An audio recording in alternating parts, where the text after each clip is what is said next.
Welcome to episode 4 of our PMI-ACP certification study series. In this episode, we'll cover team performance, which falls under Domain I4 of the exam content outline. Question 30. What characteristics define high-performing Agile teams? Take a moment to think about your answer before we continue. Domain 4 addresses team performance, carrying a 16% weighting on the exam. This domain tests your understanding of how to build, develop, and support teams that can deliver value effectively in an agile environment. High-performing agile teams share several distinguishing characteristics. First, they are small, typically 3 to 9 members. Small teams communicate more effectively because the number of communication channels grows exponentially with team size. A team of 5 has 10 possible pairwise communication channels. A team of 10 has 45. Small teams maintain alignment more easily. Second, they are cross-functional. The team collectively possesses all skills needed to deliver value, including design, development, testing, and deployment capabilities. This eliminates handoffs and dependencies on external groups, which create delays and reduce accountability. Third, they are self-organizing. Rather than receiving task assignments from a manager, the team decides how to accomplish their goals. Those closest to the work have the best information about how to do it. Self-organization produces better plans and stronger ownership. Fourth, team members are what we call generalizing specialists, often visualized as T-shaped people. The vertical bar of the T represents deep expertise in one area. The horizontal bar represents broad capability across related areas. This combination allows team members to contribute beyond their specialty when needed, enabling the team to swarm on bottlenecks. For exam scenarios, questions about team composition usually favor small, cross-functional, self-organizing teams over large, specialized, managed teams. If a scenario describes dependencies on external groups causing delays, the answer often involves bringing those capabilities into the team. One more characteristic: high-performing teams are stable. They work together over time, developing shared understanding and effective collaboration patterns. Project-based staffing, where teams form and disband for each project, prevents this development. Agile organizations often organize around long-lived product teams rather than temporary project teams. For the exam, remember that team performance depends not just on individual talent, but on team dynamics. A group of experts who don't work well together will underperform a cohesive team of solid performers. Question 31. What are Tuckman's stages of team development, and how should leadership adapt to each stage? Take a moment to think about your answer before we continue. Bruce Tuckman's model of group development is essential knowledge for the PMI-ACP exam. It describes the predictable stages that teams pass through as they mature and the leadership approach appropriate for each stage. The first stage is forming. When a team first comes together, members are polite and cautious. They're figuring out the team's purpose, their role within it, and how to interact with teammates. Conflict is low because people are avoiding it, not because genuine harmony exists. The team depends heavily on the leader for direction. In this stage, the appropriate leadership style is directing. The team needs clear goals, defined structure, and explicit processes. This might seem counter to Agile's preference for self-organization, but new teams genuinely need more guidance. The leader provides it while explaining why certain practices matter, preparing the team to eventually own these decisions. The second stage is storming. As team members become more comfortable, they start pushing boundaries and expressing disagreement. Conflict emerges about work approaches, priorities, and interpersonal dynamics. This stage feels uncomfortable, but it's necessary and healthy. Teams that skip storming often have suppressed conflict that erupts later. In this stage, the appropriate leadership style is coaching. The leader helps the team work through conflict productively. They facilitate difficult conversations, mediate disagreements, and help the team establish norms for handling conflict. The goal is not to eliminate disagreement, but to make it constructive rather than destructive. The third stage is norming. After working through initial conflicts, the team establishes norms, meaning shared expectations about how they work together. Trust begins to form. Members appreciate each other's strengths. A productive rhythm develops. The team starts functioning as a unit rather than a collection of individuals. In this stage, the appropriate leadership style is facilitating. The leader steps back from directing and instead supports the team's emerging self-organization.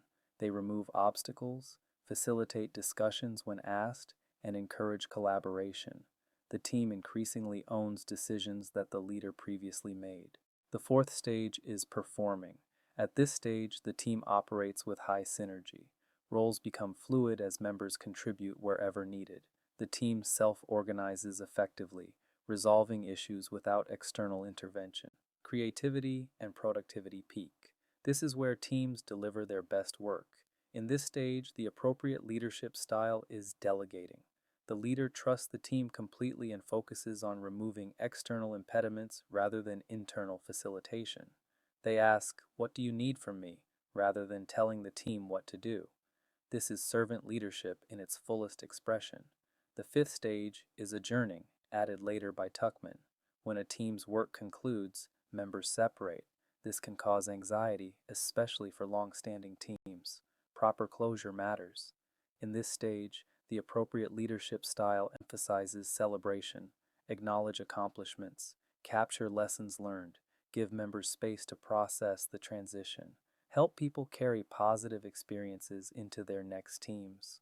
For the exam, a critical insight is that any change in team membership can reset the team from performing back to earlier stages. Even adding one new member introduces new dynamics that the team must work through. This is why Agile values stable, long-lived teams. Constant membership churn prevents teams from reaching their potential. Another exam-relevant point: teams don't always progress linearly.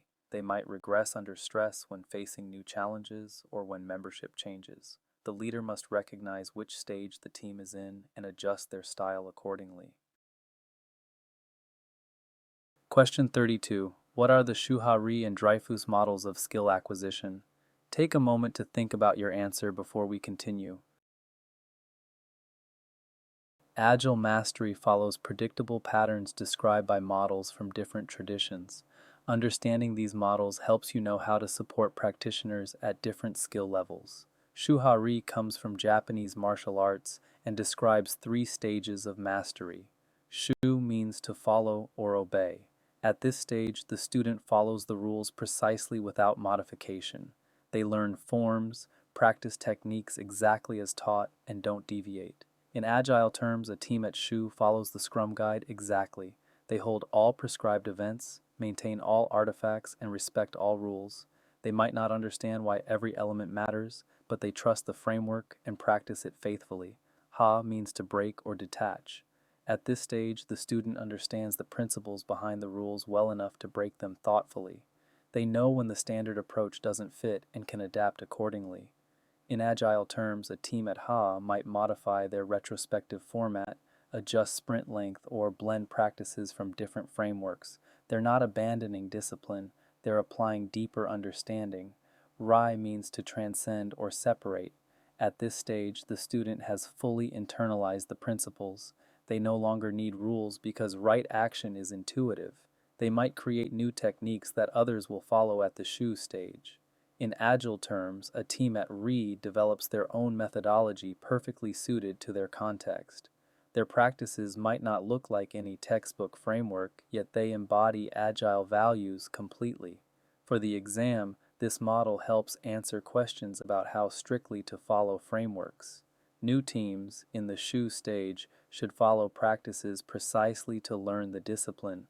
Experienced teams can appropriately adapt based on deeper understanding.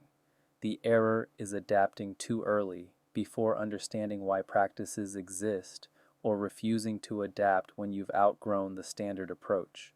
The Dreyfus model of skill acquisition provides a complementary perspective with 5 stages: novice, advanced beginner, competent, proficient, and expert. Novices need context-free rules. They can't yet judge which rules apply to which situations. Always do X works for novices because they lack the experience to determine when exceptions apply. Advanced beginners recognize situational elements but still rely heavily on guidelines. They start to see patterns but need support applying them. Competent practitioners can plan and prioritize. They understand trade-offs and make deliberate decisions. They still need rules but can choose among them. Proficient practitioners see situations holistically. They recognize patterns intuitively and know what to do without conscious deliberation. Rules become internalized. Experts operate from intuition. Their responses to situations seem almost automatic. They can articulate why their approach works when asked but don't consciously reason through decisions. For exam scenarios, these models inform coaching approaches. Don't give novices too much freedom, they need structure. Don't constrain experts with rigid rules, they need autonomy. Match guidance to skill level. Question 33. What is servant leadership and how does it differ from traditional management? Take a moment to think about your answer before we continue. Servant leadership is perhaps the most important concept in Domain 4. It represents a fundamental inversion of the traditional management hierarchy, and the exam tests your understanding of this philosophy extensively.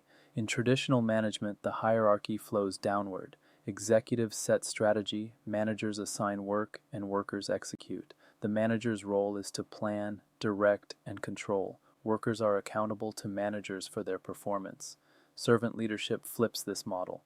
The leader's purpose is to serve the team, enabling their success rather than directing their work. The hierarchy becomes a support structure. Leaders at every level ask, "How can I help those I lead do their best work?" This manifests in several key behaviors. First, servant leaders shield the team. They protect team members from external interruptions, distractions, and political pressures. When an executive wants to add just one quick thing mid-sprint, the servant leader intercepts and redirects. The team needs focus to deliver. Second, servant leaders remove impediments.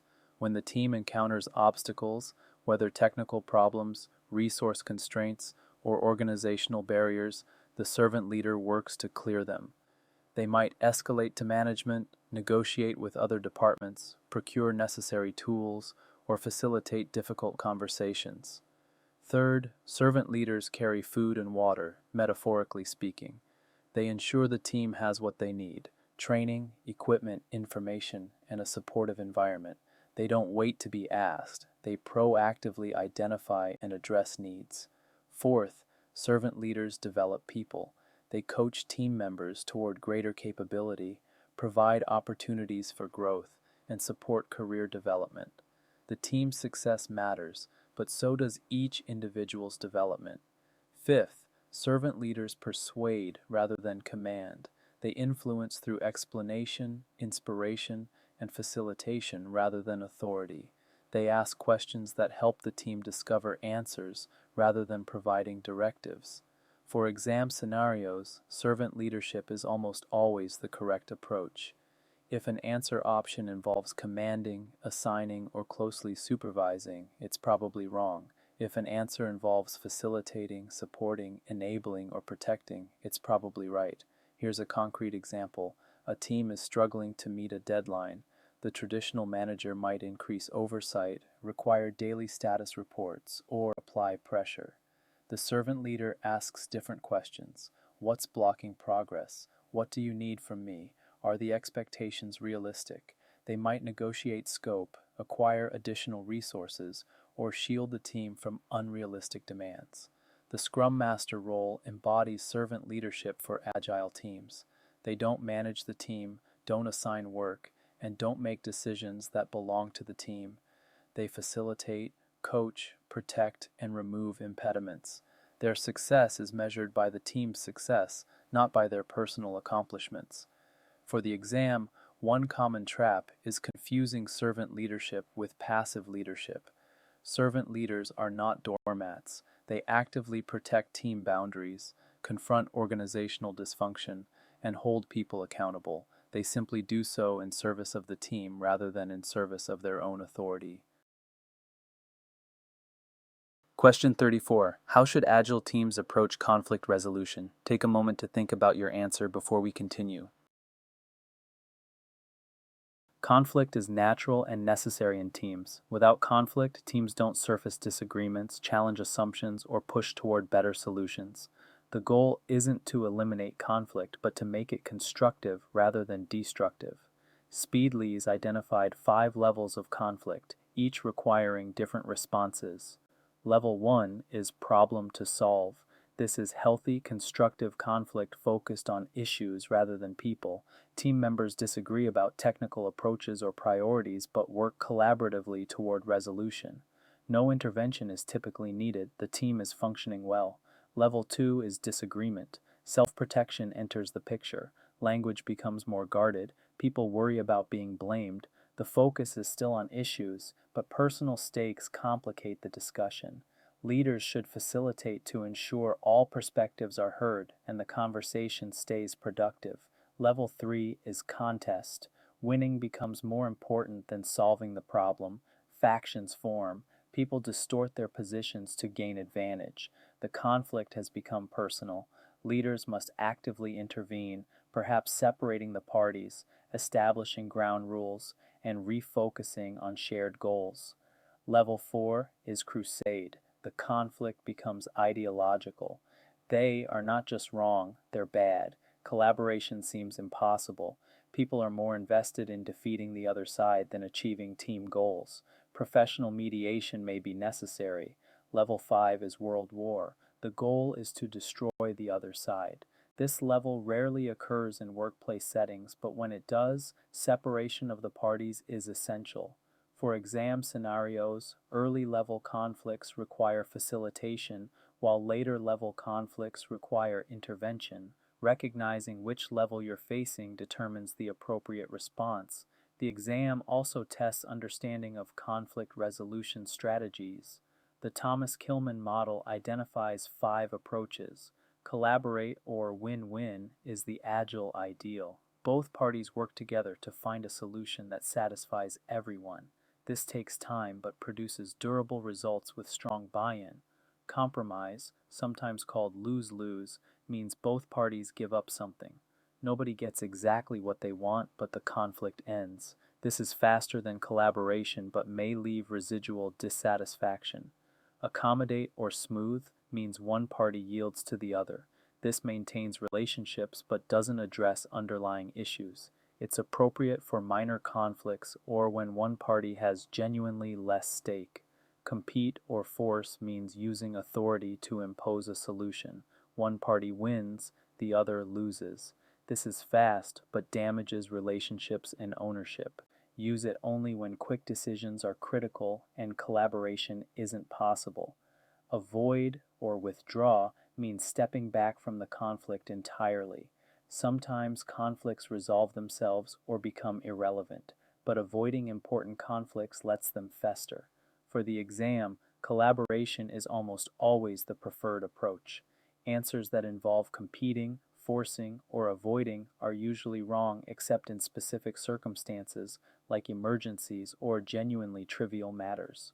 One practical application. When team members disagree about technical approaches, the servant leader facilitates a collaborative process. Perhaps a spike investigates both options. Perhaps the team tries one approach and pivots if it fails. The leader doesn't impose a decision but helps the team reach one. Question 35. What creates psychological safety in teams and why does it matter? Take a moment to think about your answer before we continue. Psychological safety is the belief that one can speak up, take risks, and make mistakes without facing punishment or humiliation. Research by Amy Edmondson and others has shown that psychological safety is the strongest predictor of team effectiveness, more important than individual talent or resources. Why does psychological safety matter for Agile teams? Agile depends on transparency, experimentation, and learning from failure. If team members fear punishment for surfacing problems, they'll hide problems. If they fear ridicule for asking questions, they won't ask. If they fear blame for mistakes, they'll avoid taking the risks that lead to innovation. Consider what happens without psychological safety. A developer notices a potential bug but doesn't mention it because last time they raised a concern, they were criticized for not having a solution. A tester has an idea for improving the process but stays quiet because new ideas are usually shot down. A team member is struggling with a task but pretends everything is fine because admitting difficulty would be seen as incompetence. The team operates with hidden problems, unexpressed ideas, and masked struggles. Now consider what happens with psychological safety. The developer mentions the potential bug immediately, and the team addresses it before it becomes a crisis. The tester shares their process improvement idea, and the team adopts it in their next retrospective. The struggling team member asks for help, receives it, and completes the task successfully while learning something new. For exam scenarios, leaders create psychological safety through several practices. They respond to bad news with curiosity rather than blame.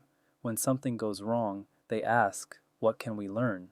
rather than, "Whose fault is this?" This models the learning orientation that Agile requires. They explicitly acknowledge their own mistakes and uncertainty. When the leader says, "I don't know," or "I was wrong about that," it becomes safe for others to do the same. Vulnerability from leadership normalizes vulnerability throughout the team. They appreciate messengers of bad news. If someone raises a concern and is thanked for their courage, others will feel safer raising concerns. If someone raises a concern and is criticized, silence spreads. They separate learning from evaluation. Retrospectives work only when people can discuss problems without fear that admission will appear in performance reviews. If every failure becomes evidence for personnel decisions, honest reflection becomes impossible.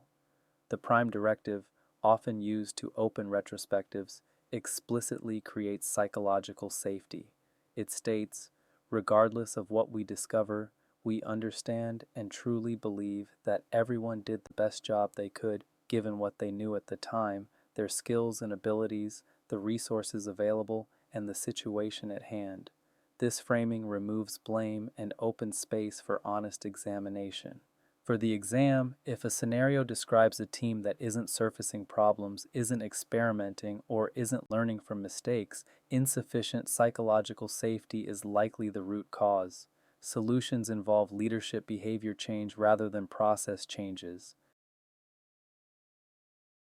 Question 36. How would you handle a scenario where an executive frequently interrupts the team? Take a moment to think about your answer before we continue. Let me walk through a common exam scenario for Domain 4. Scenario: a senior vice president frequently comes into the team area with urgent requests. They ask developers to make small changes, provide direction on priorities, and critique work in progress. The team is frustrated because these interruptions break their focus and undermine their sprint commitments. What should happen? First, let's understand what's wrong. The VP's behavior violates several Agile principles. It undermines self-organization by having someone outside the team directing the work. It creates scope changes mid-sprint that destabilize commitments. It bypasses the product owner's responsibility for prioritization, and it fragments the team's focus, reducing productivity. Now let's consider wrong answers. Allowing the interruptions to continue enables dysfunction. Confronting the VP publicly would damage the relationship and potentially backfire politically. Asking team members to ignore the VP puts them in an impossible position. The correct approach involves the Scrum Master exercising servant leadership. Their role includes shielding the team from external interference. Here's how they might handle it. First, the Scrum Master meets privately with the VP. This conversation is respectful and assumes positive intent. The VP probably wants the project to succeed. Their approach is just counterproductive. The Scrum Master explains the impact of the interruptions. Each quick request breaks concentration and can cost 30 minutes or more of recovery time. Aggregate these interruptions across the sprint and significant velocity is lost. Second, the Scrum Master redirects the VP to appropriate channels. If the VP has valuable input, they should share it with the product owner for backlog prioritization. If they want to see progress, they should attend sprint reviews. If they have concerns, they can raise them with the Scrum Master who will address them. The Scrum Master becomes a buffer, protecting the team while still allowing the VP's voice to be heard. Third, the Scrum Master might involve the product owner who has organizational standing to discuss priorities with the VP as peers rather than subordinates. For the exam, this answer demonstrates several correct patterns. The Scrum Master protects the team, which is servant leadership. They address the issue through conversation, which is collaboration over confrontation. They redirect to proper channels, which is respecting Scrum roles. They assume positive intent, which is emotional intelligence. The exam might present variations. What if the VP is the product owner's boss? The approach is similar, but the conversation might emphasize how the current behavior undermines the success that both parties want. What if the VP is the project sponsor? The stakes are higher, but the conversation remains necessary. Avoiding it allows dysfunction to continue. Remember, servant leaders aren't passive. They actively protect boundaries. They have difficult conversations when necessary. They just do so in service of the team and the work rather than in defense of their own authority. Question 37. How should a leader respond when a team is stuck in the storming stage? Take a moment to think about your answer before we continue. This scenario tests your understanding of Tuckman's model and appropriate leadership responses. Scenario: a team has been working together for 3 months but still experiences frequent conflict. Team members argue about technical approaches, criticize each other's work publicly, and have divided into camps. Productivity is suffering. The leader is considering whether to restructure the team. What should happen? First, recognize what's happening. 3 months of ongoing conflict suggest the team is stuck in storming. They haven't successfully established the norms and trust that characterize the norming stage. This is concerning but not necessarily reason for restructuring. The leader should apply the coaching style appropriate to storming. This means actively facilitating conflict resolution rather than avoiding it or forcing resolution through authority. Several interventions might help. The leader should facilitate direct conversations between conflicting parties. Often conflict persists because people talk about each other rather than to each other. A facilitated conversation with ground rules can clear the air. The leader should help establish team agreements. If the team lacks shared norms about how to disagree productively, they should create them explicitly. What does healthy conflict look like? How do we make decisions when we disagree? Writing these down and posting them makes expectations clear. The leader should examine whether structural factors are driving conflict. Are roles unclear, causing people to step on each other? Are resources scarce, causing competition? Is there genuine technical uncertainty that needs resolution through experimentation rather than debate? The leader should model constructive disagreement. When they disagree with someone, they should demonstrate the behavior they want from the team. Listening genuinely, acknowledging valid points, and focusing on issues rather than people. Now, about restructuring the team. This is generally a last resort because it has significant costs. Changing membership doesn't just reset the team to forming, it signals that conflict leads to people being removed. This undermines psychological safety. Future team members will suppress disagreement rather than risk removal. Restructuring might be appropriate if specific individuals are genuinely toxic, meaning their behavior actively damages others regardless of context, or if the team composition is fundamentally flawed, meaning required skills are missing or duplicated dysfunctionally.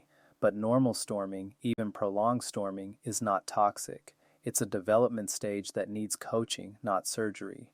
For the exam, incorrect answers might include restructuring the team immediately, which avoids the leadership work of coaching through storming, ignoring the conflict and hoping it resolves, which is the avoid strategy and rarely works, using authority to end arguments, which suppresses conflict without resolving it.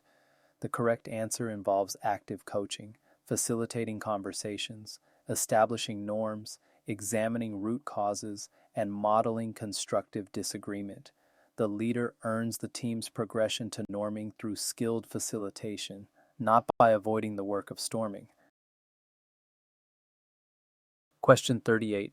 What should a Scrum Master do when team members aren't talking to each other in daily Scrum? Take a moment to think about your answer before we continue.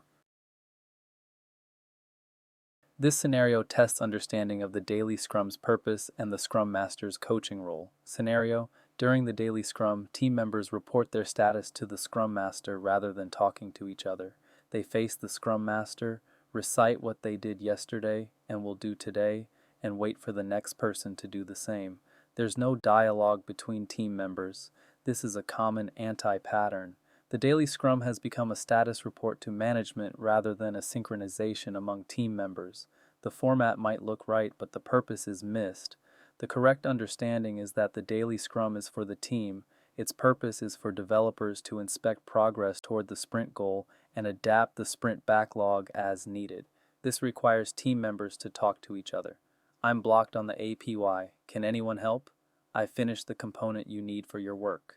I learned something yesterday that affects your story.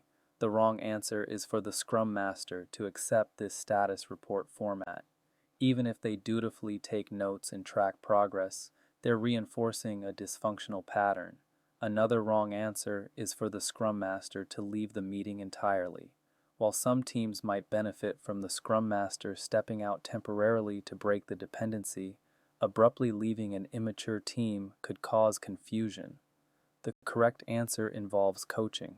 The Scrum Master helps the team understand the purpose of the daily Scrum. They might explain it explicitly. This meeting is for you to synchronize with each other, not to report to me. They might restructure the format.